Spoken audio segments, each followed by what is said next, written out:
আল্লাহর হাবিব বলেছেন, ইন্না রজাবা শাহরুল্লাহ ওয়া শাবানা শাহরি ওয়া রমাদানা শাহরু উম্মতি। রাসূল বলছেন, নিশ্চয়ই রজব মাসটা হলো আমি আল্লাহর মাস, শাবান মাসটা হলো আমি নবীর মাস, আর রমজান মাসটা হলো নবীর উম্মতের মাস। আমি আপনাদের সামনে একটা হাদিস বলবো। এটা ইমাম ইবনে আবিদিন শামী রহমাতুল্লাহ আলাইহি তার গ্রন্থের মধ্যে এনেছেন। ইন্না আফদালাল লায়ালি লাইলাতু মাউলিদিহি সাল্লাল্লাহু আলাইহি ওয়াসাল্লাম। রাসূল বলছেন, নিশ্চয়ই রাতগুলোর মধ্যে একটা রাত অনেক উত্তম, যে রাত্রটা হলো আমার রাসূল পাক সাল্লাল্লাহু আলাইহি ওয়াসাল্লামের শুভাগমনের রাত। সুবহানাল্লাহ। উল্লিখিত গ্রন্থে রয়েছে সুম্মা লাইলাতুল কদর, এরপরে রাত্রটা লাইলাতুল কদরের রাত। সুম্মা লাইলাতুল ইসরাই ওয়াল মেরাজ, এরপরে রাত্রটা হলো মেরাজের রাত। সুম্মা লাইলাতু আরাফা, এরপরে রাত্রটা হলো আরাফার রাত।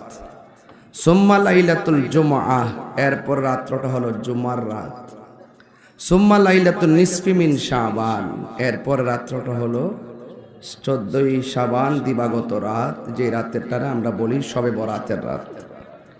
এরপর রাত্র হলো সুম্মা লাইলাতুল ঈদ, ঈদের রাত।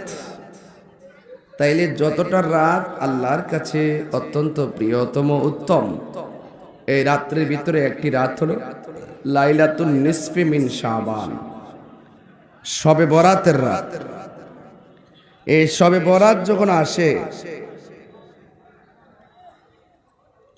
তখন দেখবেন কিছু কিছু মসজিদে খুব তাড়াতাড়ি নামাজ পড়াইয়া শেষ করে ফেলায়, অথচ এই রাত্রে আল্লাহর হাবিব সারা রাত ইবাদত করতেন। সুবহানাল্লাহ বলবেন না? এবং তিনি কবর জিয়ারত করতেন। কি জিয়ারত করতেন? কবর জিয়ারত। শুধুমাত্র তাই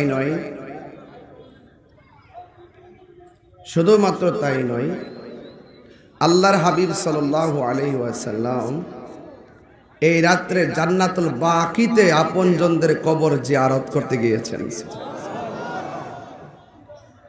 আমাদের এই মুরব্বীরা তো আস্তে আস্তে চলে গেছে, আসলে মুরব্বী শূন্য হয়ে গেছে আমরা।